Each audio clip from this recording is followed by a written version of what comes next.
Wait, wait, wait, wait, wait, wait, wait, wait, wait, wait, wait. Get up, get up.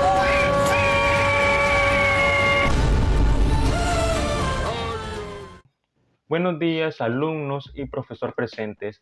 Con este video el día de hoy planeo hacerle un pequeño resumen sobre todo lo que hemos visto en la clase de conceptos de lenguajes de programación, en donde vimos lo que eran los paradigmas de programación, todos los tipos de paradigmas de programación, los lenguajes de alto, bajo y medio nivel, los lenguajes compilados, los lenguajes interpretados y los lenguajes intermedios. También vamos a hablar un poco sobre la importancia que tienen estos paradigmas que acabo de mencionar y sobre las mujeres que manejaron en ENIAC. Bueno, para comenzar, ¿qué es un paradigma de programación? En esta carrera, un paradigma o el paradigma de programación es aquella estructura que nosotros podemos seguir o con la que nosotros nos podemos guiar para poder completar una tarea o un problema en programación, porque hay distintas formas en que se nos va a presentar un problema o distintos pasos que se nos están pidiendo y que nosotros necesitamos completar, y para eso existen los paradigmas de programación, para que nosotros nos podamos adaptar a ese tipo de situaciones o problemas, donde tenemos el paradigma estructurado. En resumidas cuentas, un paradigma estructurado es aquel que nos ayuda a que nuestro código sea más eficiente, volviéndolo más organizado con una estructura entendible, legible y que se pueda replicar, o que otra persona o otro programador lo lea, lo entienda y sabe cuál es el proceso que se tiene que seguir. Normalmente el paradigma estructurado funciona o está orientado a códigos que son lineales y que en su código hay ninguna o pocos momentos de bifurcación. Pero, ¿qué lenguajes pertenecen a este paradigma estructurado? Bueno, está el lenguaje C, que es el más popular para poder aprender este paradigma, además de que este ofrece un gran control sobre el hardware. También una buena opción para aprender este paradigma es el lenguaje Pascal. También tenemos el lenguaje COBOL y el lenguaje Fortran. También tenemos el lenguaje reactivo, y su propio nombre da una pequeña explicación de lo que hace este paradigma. Este paradigma en donde el código reacciona o realiza acciones a través de otro suceso, en donde no directamente el usuario tuvo que interactuar o decir específicamente de que eso se tenía que hacer para que pasara lo otro, sino que este por sí solo, por ciertas acciones y por ciertos sucesos anteriores, es que este reaccionó y hizo valga la redundancia, hizo una acción. Un ejemplo de esto podría ser la mensajería en WhatsApp, en donde nosotros no dijimos que quería que recibiéramos ese mensaje, donde nosotros no determinamos que ese mensaje iba a ser enviado para nosotros, pero esto sucede porque otra persona nos envió un mensaje y la aplicación o el programa nos avisó de que estaba ese mensaje. Pero, ¿qué lenguajes pertenecen al paradigma reactivo? Bueno, como tal no existe un lenguaje, pero sí varias librerías en diferentes lenguajes de programación que sí aplican este paradigma reactivo. En JavaScript tenemos RxJS. En Java tenemos Project Reactor. En Scala tenemos la librería AK-Stream. Y en C# tenemos rx.net. Ahora pasamos con el paradigma orientado a objetos.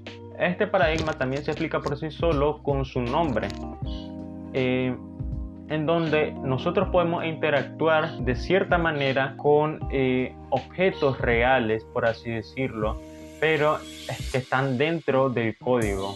Y para que se pueda entender mejor este paradigma, vamos a tomar de ejemplo a un animal. Podemos encontrar a los perros, y los perros tienen raza, tienen edades, tienen color de pelaje, tienen su nombre si es que están adoptados por alguien o si tienen dueños, y todo esto está dentro del paradigma orientado a objetos, en donde lo podemos clasificar como clases, objetos y poliformismo.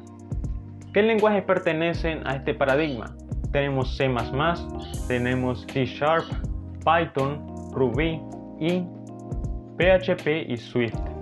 Luego tenemos al paradigma funcional, en donde se expresan los cálculos como la evaluación de funciones matemáticas. En lugar de modificar datos existentes, se crean nuevos datos a partir de los datos de entrada. En resumidas cuentas, este paradigma se utiliza para poder hacer operaciones matemáticas. En este paradigma podemos encontrar los lenguajes de Haskell, Lisp.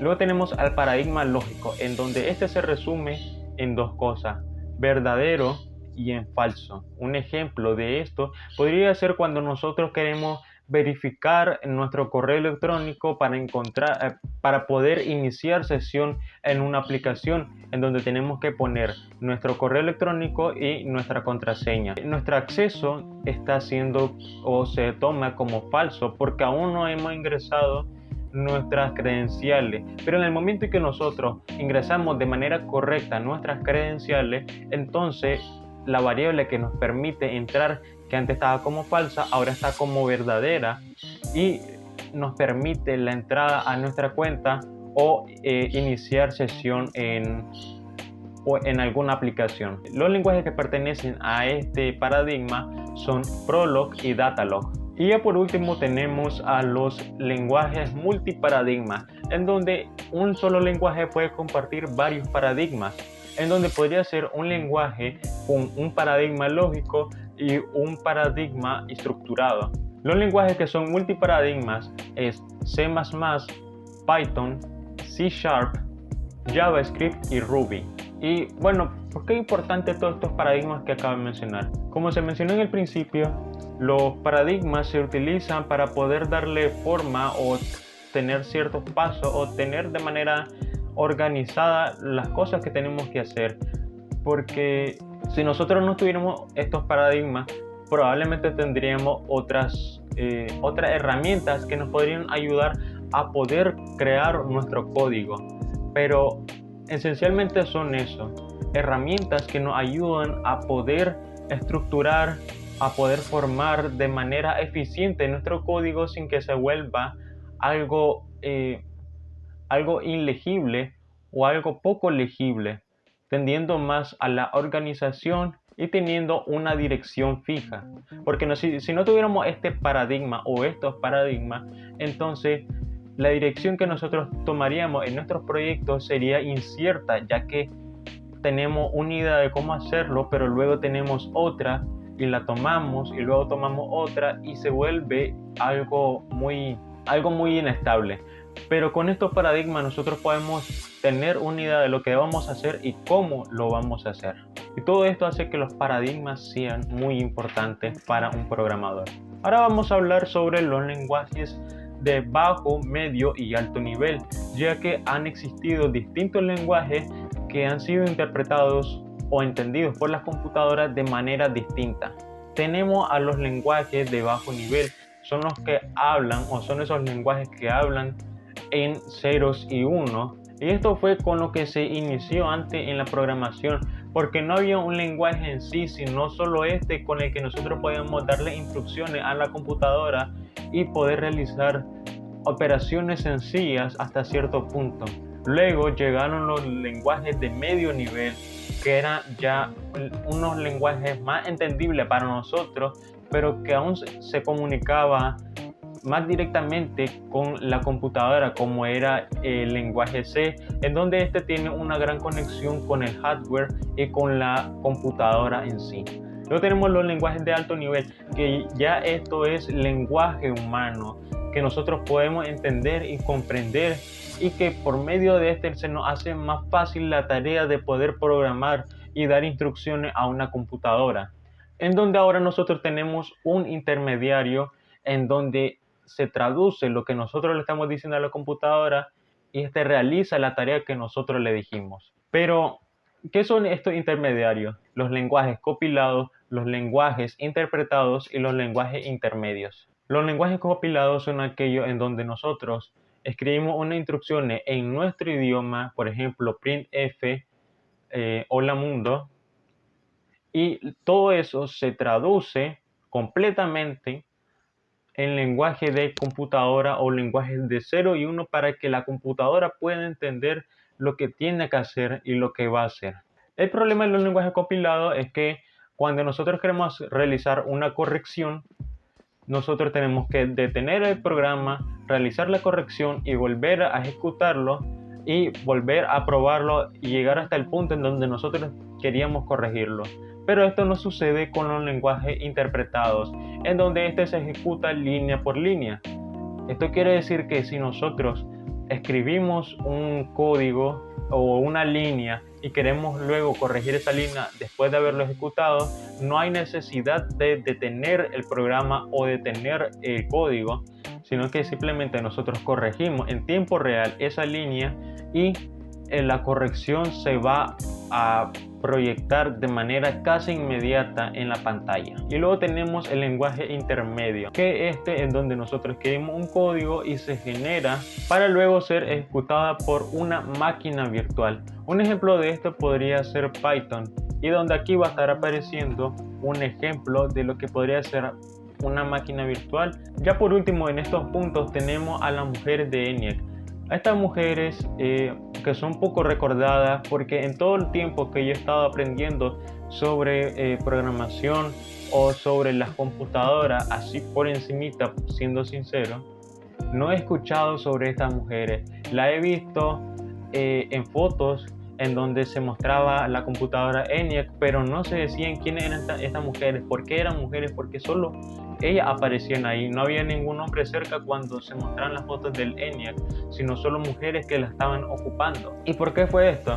Porque en sí estas mujeres fueron especiales. En total fueron 6 mujeres en que tenían las capacidades para poder manejar, y eso era obvio porque no iban a poner a cualquier persona, pero ellas tenían las capacidades para poder manejar esa computadora, para poder manejar su complejidad, ya que se utilizaban en su mayoría tubos de vacíos y en los cuales tenían que ser intercambiados de manera precisa para evitar cualquier error, y ellas tenían esa precisión para poder manejar esa computadora, esa gran máquina que abarcaba todo un cuarto. Los nombres de estas mujeres son Jean Garting, Betty Sinder, Marlene Westcott, Ruth Licherman, Francis Vilas y la otra que no puedo mencionar aquí. Y este fue el video haciendo el resumen sobre todo lo que hemos visto hasta ahora sobre los lenguajes, sobre la clase de conceptos de lenguajes de programación. Pensé que yo te había olvidado, pero pusieron la canción.